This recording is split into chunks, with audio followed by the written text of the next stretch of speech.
I am joined today, and I'll admittedly say that I'm a bit nervous, by my business idol, Tom Peters. Was it 1982 that you wrote In Search of Excellence? That's correct. Co-wrote. In Co-wrote. No, I like to point, Yep. I'm noisier than Bob Waterman was. And so too many people say you wrote In Search of Excellence. And I insist that people say Tom Peters and Bob Waterman. This is the book that changed the way that world does business. And it's often tagged as the best business book ever. This is 17 books ago and 35 years ago. And Tom, you're still at the forefront of this management guru industry that a lot of people attribute you to inventing. But the business world is changing so quickly that you've been generous enough to not let off the gas, to keep repeating these mantras. And you've got a brand new book. Tom's new book is called The Excellence Dividend, Meeting the Tech Tide with Work That Wows and Jobs That Last. And we're going to talk about that book. And if I'm not mistaken, your bedrock belief is that execution is nothing more than strategy. It's all about the people and doing, not talking in theory like a lot of companies think. Is that right? That's right on. I mean, when I was talking to a group a couple of days ago, and I said, I really hope you buy the book, and I guarantee you'll find nothing new. And what I meant by that is, I mean, my difference is the stuff in 82 that we said was a quote unquote good idea is now a survival imperative.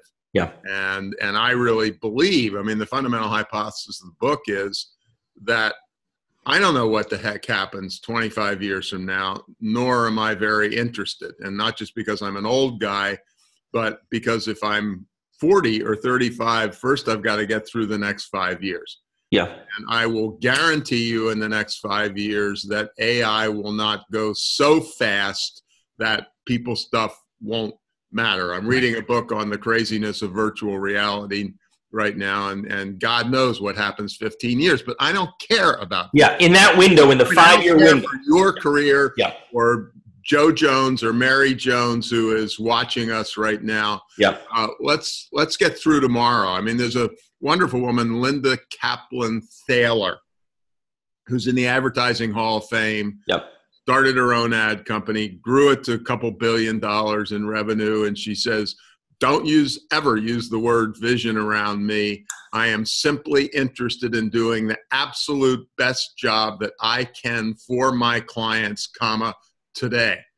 And then the vision de facto takes care of itself. Yeah. The days of the 5-year business plan, remember that big document you'd start writing in August, and by the time it was done, it was ancient history. Absolutely. I remember Larry Basit, the former vice chairman of GE, who didn't get the job after Welsh, but then went on to run Allied. He said, when I get to the company and they hand me just exactly what you said, when they hand me the tome, I say, that's great. Please come back next week with 1 page. Yeah. And that's the game. I'm delighted that you haven't. I mean, the other part of it is, which is one of my biases, if you and I end up where we thought we were going, then A, we're going to be bored to death, and B, we won't have done anything interesting. Right. That's right. Detours along the way that brought you to one side of the camera and me to the other side of the screen.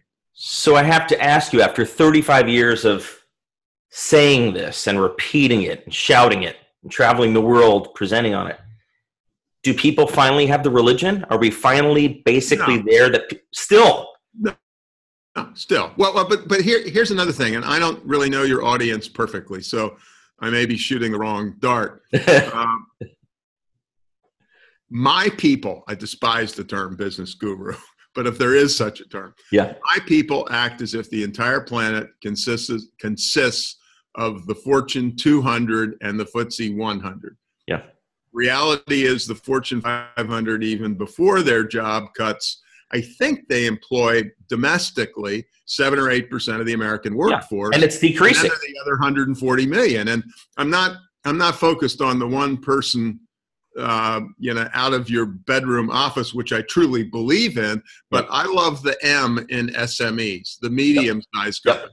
20 people, 100 people, 1,000 people. 200. Yep. And I think in that set, there are people who, really are getting this. But, I've got another bias that I've always had. If Tony Robbins or the late Billy Graham walks into an audience of 1,000 people, they expect to change 1,000 lives. If I walk into a room with 1,000 people, I hope I can get through to 7. And there's nothing humble about that. It's just that, if you can make a difference in the ones I get into, I hate to use football analogies, the ones I'm successful with are not the ones who were on their own 5-yard line. They're the ones who were on their opponent's 10-yard line, and I gave them a really quick kick in the butt. Right. And they fell over the goal line, because I have the people who come to me say, oh my God, you gave me the license to be the person I have wanted to be. They thought they had to play a part, play a role, right? Absolutely. Of being a manager, of being a CEO. And what separates those that get it, the 7 in the audience, from the 93 that don't get it? Is it a mindset shift? Is it a DNA thing? They're just not wired for leadership?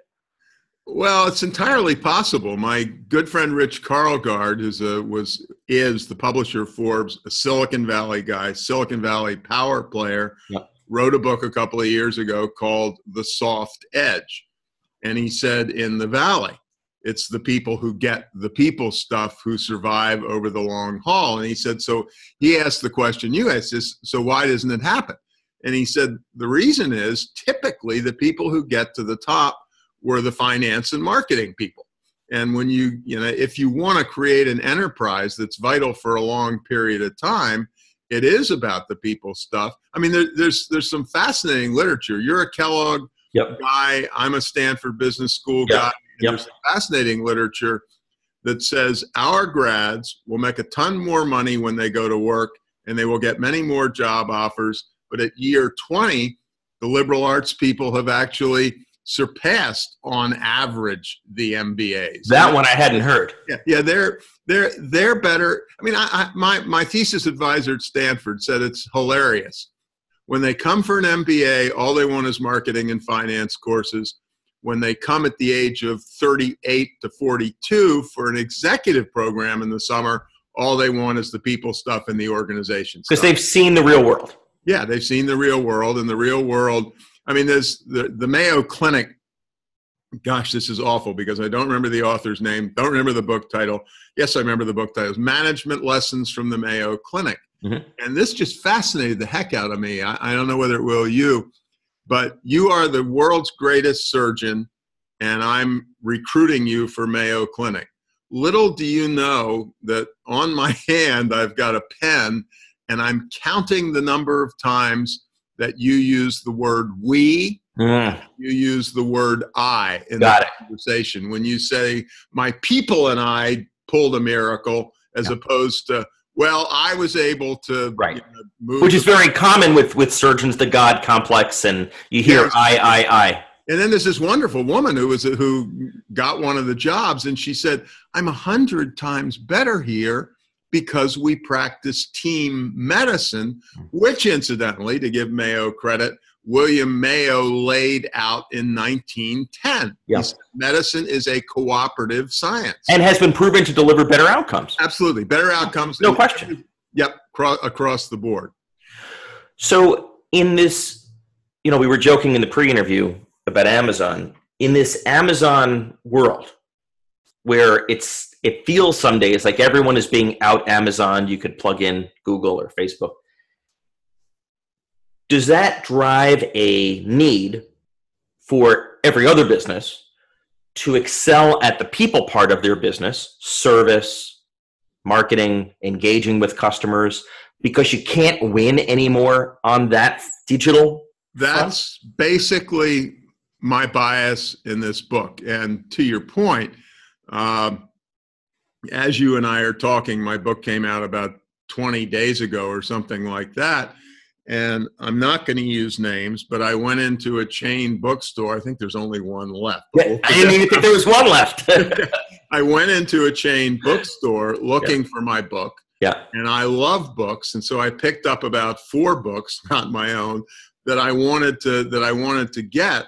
And so I go to check out, and the line is 20 people long. And it wasn't fair to make a critical comment to a first line clerk, but I said when I got up, because my frustration level was so high, I said, the only way you can outcompete Amazon is to make this a lovely experience, which is short lines, good disposition, doing book readings at night, whatever it happens to be. Community, engaging customers. Absolutely. And instead they're making you wait in line. Give them money. And I was really, this was crude, cruel, and rude. Yeah. And so I said, look, here's what I'm going to do. See this pile of books I'm carrying?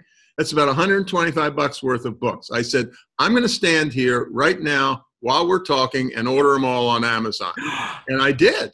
And I put my pile down and walked out. And as you know, how long did it take me with my, and I've got Amazon Prime, obviously, so they will be at my little rural house tomorrow morning. And I was sad. I was angry. Because it's such a lost opportunity. Yes. It's like, how do you miss that? Right. But obviously, to your point, Tom, it's not the retail rep behind the counter. It's not her fault or his fault. Yeah, she's getting pounded. It was not the retail rep, frankly. It wasn't her store manager. It's the top fish takes from the top down. Store manager was in the back of the store. The store manager should have darn well had the attention to get the heck out there and man one of the cash registers. But it's 3 or 4 levels up. I mean, that's the giant company problem. Sure. We install the technology, we fire all the people, yeah, and then we wonder why that's not a miracle cure. Last week I was in a Whole Foods and I noticed that the clerks, the checkout clerks, they were trained to stand out front of the line if their line was empty. So it wasn't enough that just their light was on. They actually stood out front to make it easy to see, hey, I'll take you once you come over here. They were like beckoning the customers in. Much more pleasant. I love that story. Because the problem is Amazon owns Whole Foods. 5 steps to be in the right place. You're not lazy. Yeah, it's wonderful. Well, it was funny because I tell a little story about the Southwest Airlines pilot who went to the head of a line of wheelchairs and said to the woman in the first wheelchair, would you mind if I took you down the jetway? Right. I've got 7,500 flight legs. I had never seen it happen before. On a conversation like this a few days ago, speaking to your equivalent, I told the story, and he said, when those pilots are rushing toward the plane, I've never even seen them turn around and smile at the passengers. Yeah. Of course, the other part, which goes to your part of the world, not the exec part, but the recruitment part in general, the former president of Southwest Airlines, Colleen Barrett, says, we look for listening, caring, smiling, saying thank you, and being warm. Yep. And we look for it in the pilots and the mechanics as much as the flight attendants and the desk people. Hire for attitude, train for skill. Yeah, absolutely. I mean, that's your one-liner, my one-liner. And so the question is, why do people continue? I mean, I throw your question back at you.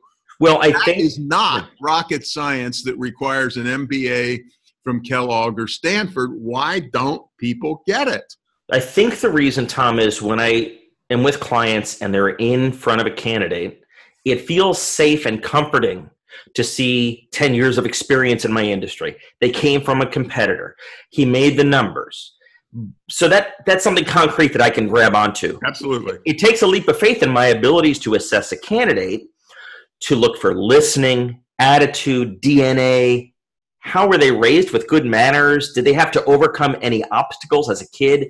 I made a hire once. This was a young gal. She had overcome cancer in her teens. Now, this gal could run through brick walls. I mean, optimistic, unbelievable. She didn't go to the best school, didn't have the best grades, didn't come from big fancy companies. One of the best hires ever made. So how someone is hardwired, that DNA is so important. But it's hard. It's hard to get at that in an interview. Yeah, no, absolutely. I'm not sure it is hard, but people it takes time and practice. I think, I know you're the recruiter and I'm the amateur in that regard, but I think the statement you just made ought to be, put on a stone tablet and handed to every recruiter known to humankind. I mean, tell me whether you agree with this. I was talking to somebody about this same kind of thing a while back, and I said, I don't know you, you don't know me, we're both adults. If you gave us 10 people to interview, and the only question was, are they good people you'd like to be around? I said, I bet we would get the exact same score or never be off by more than a point. What it means, the kind of person you'd like to go to dinner with, the person you'd like to sit next to at a ball game. We know what it means, but per your point, then we read the darn resume and we're interviewing and we never even look up and we say, oh my God, 4.7 GPA from MIT, and we start to quiver. Even Google has banned looking at GPAs, those brain teaser questions, how many manhole covers in New York. Right. Because they've gone back and found they're not highly predictive of anything. Whereas the DNA of someone, that they did a Google study with a jillion petabytes of data. Right. So why wouldn't you look at that data?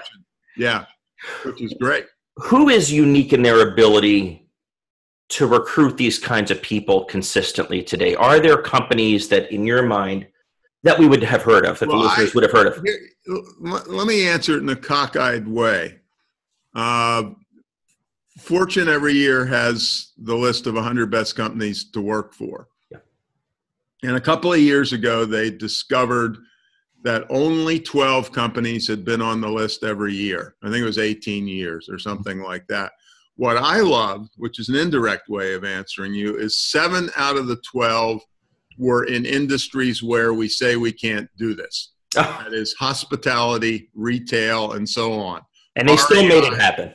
Publix, and so on. Yep. But here's the really cool point, which I think is related to your question.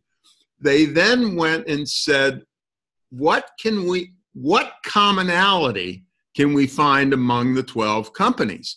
And this, to me, was mind-blowing. They found one and only one thing: terrific benefits, for part-timers. Interesting. All 12 of the companies did healthcare for part-timers. Nordstrom and Publix has 100,000 part-timers. Gave 18 paid days of leave and so on. And so, I think it's that kind of an attitude that then goes from top to bottom in the org. Well, and the payoff in hard-nosed quality of service and productivity is the average turnover at the front line in groceries is 50% and Publix's is 5%. Which is a game changer financially and morale and how they treat their customers. Absolutely. But I'm still in love with your comment about the Whole Foods people. Make 3 steps, be on the other side of the register. It changes everything. And it changes the entire planet. And what blows my mind is now that they're owned by Amazon, does that mean even Amazon can out-Amazon you on customer service and experience? They were really screwed. Well, what I suggest is that if God is willing and we're both still alive, we have a follow-up interview 2 years from now. and see how prior to it, we will both go visit a Whole Foods and see what Amazon did to Whole. Bezos is a pretty smart guy. So he is. And they're hedging their bets with Amazon Go where there's no people, right? So maybe the answer is we serve people however they want to be served. It truly is customer centric. If you want a digital experience where you're not dealing with a human, we have that. If you want Whole Foods, you got that. Yeah, I mean, I'm reading a book right now that I would prefer not to be reading, and it's one of the real gurus in virtual reality. And the fundamental argument is we don't need human intimacy anymore. And that makes me very happy that I'm 75. Yeah, because you're going to miss that. I don't really want that. Yeah. Who wants to live in that world? Yeah. I don't want to take too much of your time more, but I have to ask you something. You've been talking about the need to hire and promote women for decades. You were one of the first.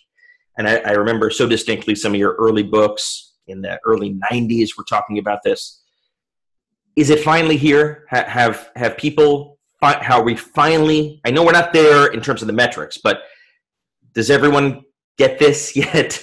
I'd never use the word everyone, but I think things are turning. Good. And among other things, I think the hard-nosed literature is now telling us that women are more effective at leadership, and particularly in today's world, because old hierarchies are dead.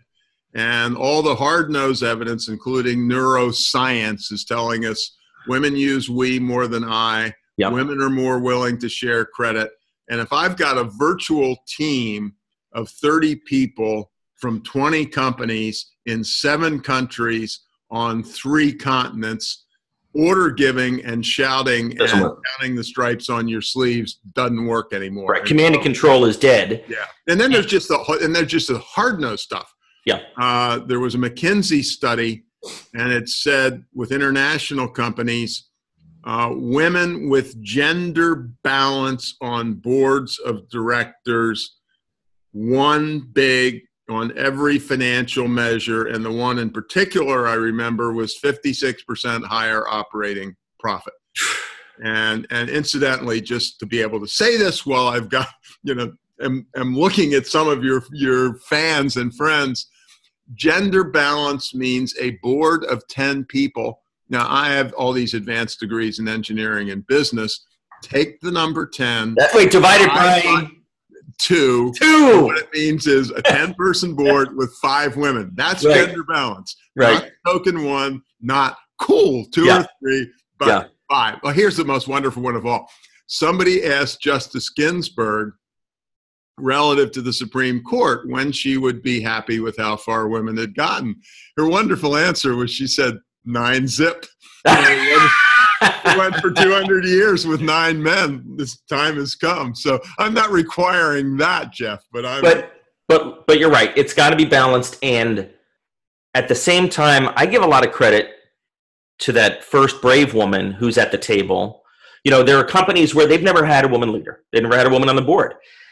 And it has to start someplace. It's hard to make that wholesale change overnight, but if you can just crack it with one woman to start and show others in the organization that, hey, things are changing. And the other part of it, which gets back to what you do professionally when you're not doing this and so on, is women are the purchasers in the marketplace. And they control most of the purchase decisions. Consumer goods, but the most interesting stat to me is over 50% of professional purchasing officers are women. So not only is she going to pick the location of the family vacation, but it's going to be her signature on the 10-year, $10 billion ISIT RFP. Yep. And so it's not, oh, that's nice, she buys the groceries.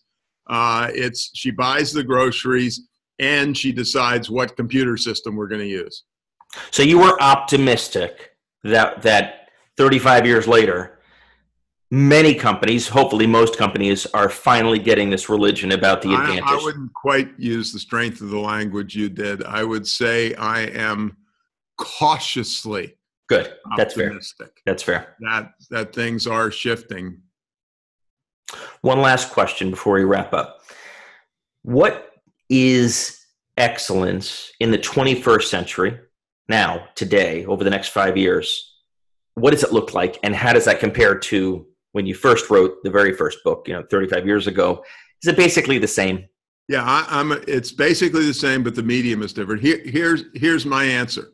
And I was thinking about you when I was driving here to Providence. I'm not a psychiatrist, but I can do a total psychiatric diagnosis of you as a human being from a single 10-line email. And so my comment is, excellence is the next email. Don't you agree? I do. You can see the degree to which you're a humanist. You can see the degree to which you care about outcomes. Yep. Attention to detail. That's all I need. Yep. And so excellence is my one-liner is, excellence is your next email. Right. That's all you have. You're sitting there in front of the keyboard and you're tapping away. That's your entire life. It's a communication. Presumably you wouldn't be wasting your time if it wasn't an important communication. And that's the ball game. I mean, the other ways, I remember hearing there was one of those, whatever they call it, corner office interviews that the New York Times has every Sunday, and a woman who was a CEO who said, it's not the meeting, it is the 30-second conversation on the way out the door that I have with Jeff, which is the difference. That's leadership. That engagement. Yep, that engagement. And what drives me nuts is that if you recruit people, people who are committed to excellence in the first place, the rest largely takes care of itself. You can out-execute Amazon and other players. Yep. And if you hire the wrong ones because of their resume, whatever, and try to train them, you can't train excellence. You give a shit or you don't give a shit. I actually, there's a guy by the name of Barry Gibbons who for a while was the CEO of Burger King and turned Burger King around, what have you. And I remember there's I use it in the book. He said, I don't have a mission statement at Burger King. What I want is 250,000 people who give a shit. From the accounting office absolutely to the people who are manning the drive-in window. Right. Absolutely. It makes all the difference. So my new term is give a shitism. I love it. And we'll put that on the executive recruiters required list. I might use it as the bottom line is give a shitism. I may use that as the name of this episode. Tom, Mr. Peters, it's a pleasure. It's a delight. The excellence dividend, meeting the tech tide with work that wows and jobs that last. How can people get their hands on it? Well, bricks and mortar bookstores, Amazon, if you can get to the cash register, independent bookstores. I'd love to have you get it any way you want it and get it as quickly as you can. And most important, buy 25 copies for each member of your team. At least 25. Well, thank you. Thank you. Thank you so much, sir. It was an honor to meet you today. It was my pleasure and honor as well. You Kellogg guys are not all bad. We have a little emotional intelligence. That's what we're told anyway.